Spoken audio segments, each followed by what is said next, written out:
তাহলে আপনারা এক কাজ করেন, আপনাদের বাড়িতে যার যার বদনা আছে সব নিয়ে আসেন, আমি কোম্পানি থেকে গাড়ি রাখছি।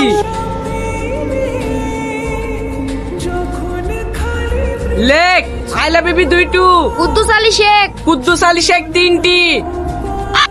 পচা এ তো একবারেই পচে গেছে। পচা 2টো। আর কেউ এড়ি ধরে আসো নাকি? না না ভাই, আর কেউ নাই। আপনাদের কোনো চিন্তা নাই, কাল সকালে বাথরুম যাওয়ার আগে নতুন বদনার মুখ দেখতে পাবেন। আমরা আসছি, এই চ। গাড়ি তো ফুল লোড মনে হচ্ছে। আজ ক হাজার বদনা কালেকশন হলো? এই 2025 পিস মতন হয়েছে। নতুন বদনা কটা ফুরিছে? টোটাল 60টা। নতুন বদনা 150 টাকা পিস। 60টা বদনার দাম হচ্ছে 9000 টাকা। আর তুই পুরানো বদনা নিয়ে এসছি 2025 পিস। পুরানো বদনার দাম হলো পার পিস 35 টাকা। টোটাল হচ্ছে 70,875 টাকা। বুঝলি, খরচ করছেন সব বাদ দি, সলিড 60,000 টাকা লাভ। এইভাবে চলতে থাকলে দুদিনে বড় লোক হয়ে যাবো। চ বদনাগুলো সব বেচি দি, কাল অন্য গ্রামে যাবো। সত্যি বস, আপনার মাথায় বুদ্ধি আছে।